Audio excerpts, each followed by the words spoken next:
Rioters cut a path of destruction through Minneapolis last night after a video went viral that showed a man dying in police custody. Our Mike Tobin has the latest on that story. Hey, Mike. And Tucker, it's a different scene out here outside of the 3rd Precinct in Minneapolis we can watch. We've got a pretty thick row of police with some light riot gear at the ready. You can see you've got a bike patrol. They've got the pepper spray at the ready. They've been launching the pepper spray. And here's your crowd of demonstrators off in the foreground who have been conflicting with police. You see all the bottles here in the foreground. These are the bottles that they've been throwing at the police. They're chanting right now, "I can't breathe." At the moment, you see the column of police and bike police backing up. I want to point out some of their gear. You see some of the tasers on their hips. Look for the orange tubes that some of the officers are carrying. Those are the tear gas launchers. As you look up at the roof of the 3rd Precinct, you can see, well, you can't see that now. There's one of the flashbangs that went off. There's a flashbang coming in our direction right now. Careful, Tomas. So some of the flashbangs are being deployed primarily from the police on the rooftop. There's one aiming his tear gas launcher from the rooftop. Now, as this is all going down, there's another tear gas launcher at the ready. And these police are backing up. Looks like they're trying not to conflict with the demonstrators. There's some tear gas or pepper spray at the ready. And the demonstrators are advancing as the line of police are backing up. Now, this demonstration has got the attention of President Trump, and the cause of it has got the attention of President Trump, who tweeted, "At my request, the FBI and the Department of Justice are already well into the investigation as to the very sad and very tragic death of George Floyd."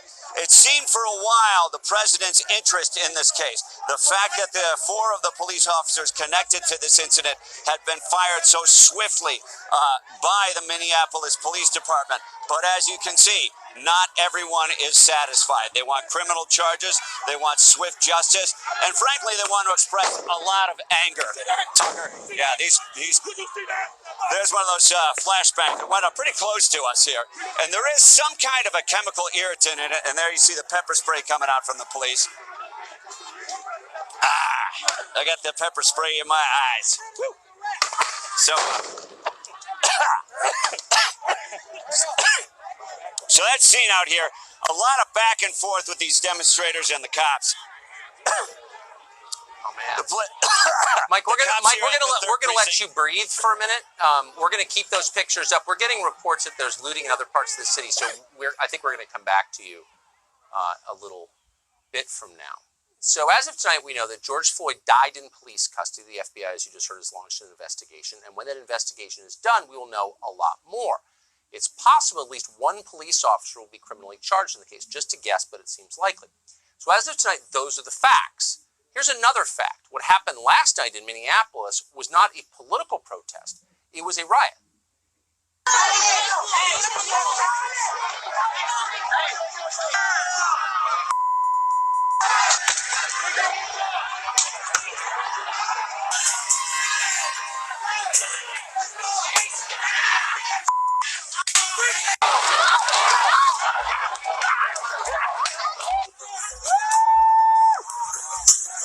Okay, don't hit my car!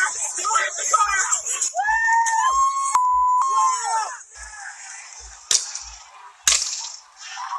Break that! Break that!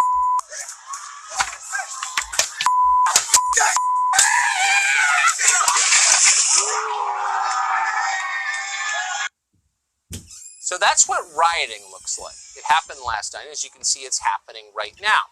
We want to be clear, we're not showing you these pictures to defend the behavior of individuals on the Minneapolis Police Department. We're not. We're defending society itself.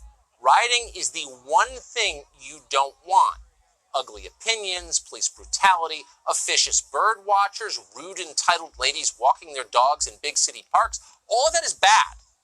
But none of it is nearly as bad as what you just saw. The indiscriminate use of violence by mobs is a threat to every American of all colors and backgrounds and political beliefs. Democracy cannot exist when people are rioting. Rioting is a form of tyranny. The strong and the violent oppress the weak and the unarmed. It is oppression. CNN welcomes it, however, in fact, encourages it. On CNN, the rioters became protesters. Breaking overnight, protesters clashing with police in Minneapolis, calling for justice after the death of George Floyd. I know it has been a long night there, but people want answers. Police lined the streets, throwing tear gas and non-lethal projectiles to disperse crowds after thousands flooded the streets Tuesday. Protesters throughout Minneapolis that descended here and in one other location last night, demanding more accountability and answers. That was lying, and it's hard to overstate how sinister those lies are or how dangerous they are to all of us. As we're often reminded, America is a diverse country. Diverse countries only survive if the groups within them can coexist peacefully. And thankfully, almost everybody in America wants to coexist peacefully. But news organizations like CNN do not want that. And that's why every day they work hard to fan racial resentment, to make different groups distrust and hate one another. That can't go on forever, because if it does, things will fall apart. It's very